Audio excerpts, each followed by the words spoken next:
and is actually beneficial. Not anymore. I think because so much industry has gone overseas with certain trade agreements, Hey, you're speaking my language. It's usually like very large corporations that dominate employment in America. So I don't think small businesses are doing very well, especially after the pandemic. No, that's true. I don't think they're doing well, but I think still the volume of economic activity is largely not rooted in exploitation right now in America. What do you think about that? I agree to disagree. Okay, got it. So think. Hello guys, welcome back to my YouTube channel at Pisa Makeover. Today I'm joined with we're going to be checking out Charlie King debate Marxist college students. Please forgive me if I don't pronounce it well. This is going to be interesting. I love Charlie. He makes wonderful videos. So without further ado, let's get started. Hello. Hi. Mr. Kirk. I am welcoming booze as saying I am a Marxist. I'm very left-leaning, but I'm here to find some common ground with you. Your critiques of the monopolistic tendencies of multinational corporations align very closely with my beliefs as viewing the world through a class lens as being the major axis of inequality in this country. Yep. My question is, as a member, a leader of a conservative organization that really condemns large government, how do you address this ever-growing power and these monopolistic tendencies without using the federal government and big government? I just would love to know how you propose to. That's a good-spirited question. You have read your Marx. Good for you, because some people say they're Marxists and they haven't. So look, I think the Marxists are wrong on a lot. We could talk about that in a second. But the Marxists, their fascination with class is not wrong. And there is a place where class warfare is legitimate and ugly and cruel, and that powerful people are trying to stomp on people that don't have as much as they have. Do I think it's as plain and simple as Marx and Engels put out? No, obviously, that's not my position. But I do think that a bipartisan diagnosis of kind of class issues is something that's very interesting. I'd be curious to get your thoughts as a Marxist of why we talk about race all the time, because that will tell me what kind of Marxist you are, but not right now. So to answer your question, the answer needs to be to try to pursue market-based solutions. Not be afraid to use the government to break up big monopolies like Google. Not be afraid to use antitrust authority. However, understand that sometimes more regulation can actually be a boon and a gift to those mega corporations. For example, when Facebook goes and they says, hey, we want more regulation for data privacy. No, they don't. They want regulation that only they can afford, so the next social media company like Rumble is not able to pay the same that they're able to pay for that sort of data hosting, lawyer fees, and all that sort of stuff.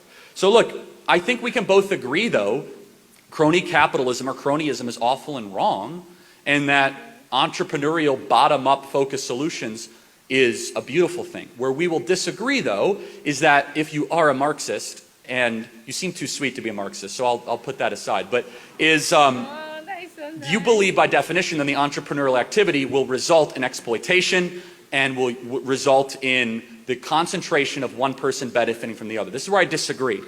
I think a portion of American economic activity, yes, is big companies exploiting or lying to people. But the vast majority of economic activity happening in America is beautiful. It's voluntary exchange of both parties benefiting. It's the local small business serving a meal to somebody in Santa Barbara. It's a local hotel that is able to have somebody with a great experience. It's somebody that starts a taxi cab company to be able to provide for their family. So I think that we bash markets way too over generally, and I would love your thoughts on that. Do you agree that most economic activity in America is probably done voluntarily and is actually beneficial?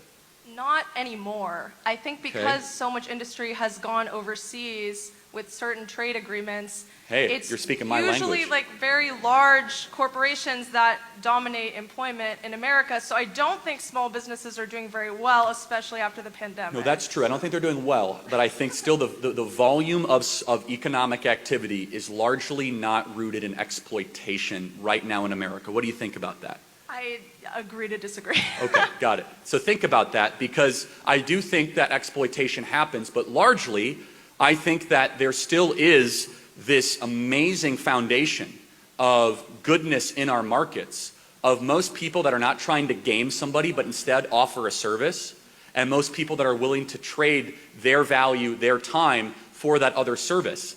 And I don't want to lose that. And the Marxists, in its most pure sense, at the eradication of private property, we would lose that. So let me just ask, can we agree on one thing as we close this question out? Break up Google, yes? Definitely. All right, we got an agreement. Thanks for being here.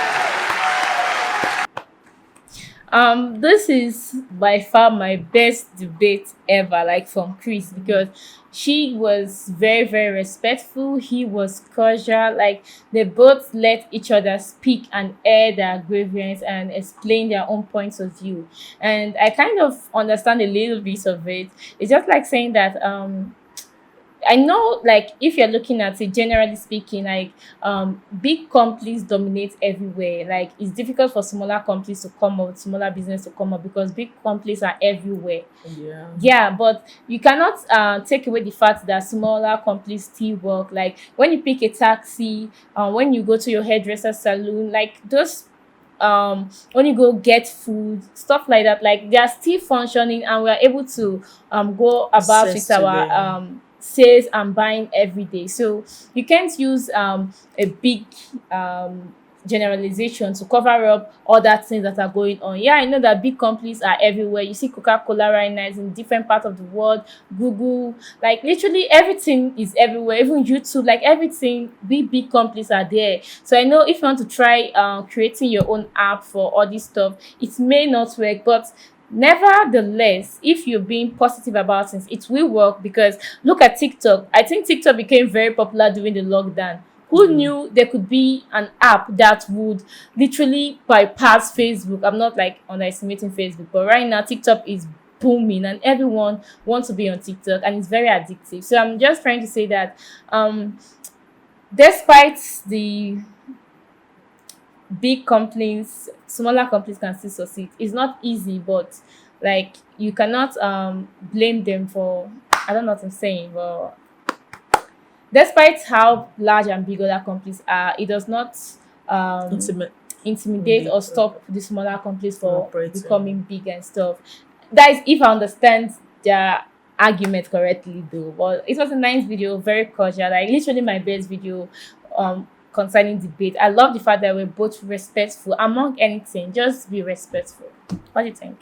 Actually, just as you said, I love the way the conversation between both of them. Yeah, this You is speaking a up your mind conversation. and the other person speaking up your mind. It's like you both speaking like a dialogue, Yeah. not like an argument. She's bringing out her point. I know you are lecturing her, but at least make it like a conversation, not like an argument back.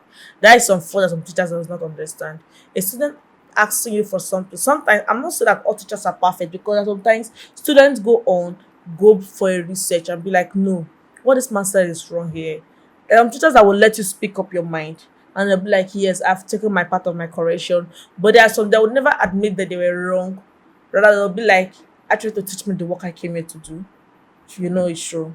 So sometimes I prefer whenever you are learning things. I know as a teacher you are still learning, as a student you are about to learn, and you go on more to research, but never let someone to discourage you, like you should not speak up your mind. Learn how to say that. Imagine you were taught this, but you went home, you saw something else on phone, you asked people and they're like, this thing you saw is more correct. Who taught you this?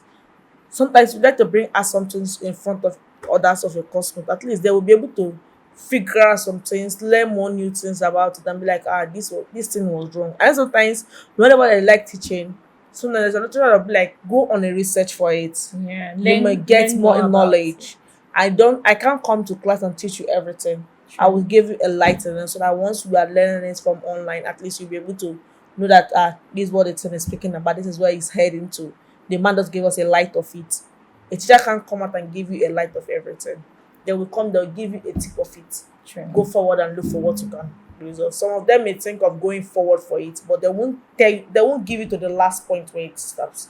It's left for you as a student, as you are learning, as you are reading. You use your phone, go to Google, go to the different apps, ask people, ask your seniors. They were able to explain it. And I love the way they were converting him and her, they're talking, and look at the way she was laughing, because it's just like a conversation, not like an argument. That's the way it's supposed I to be. just loved it. I just love that. So guys, do let us know it's important reaction. Please don't forget to like, subscribe and share our videos. We'll see you on the next one. Bye.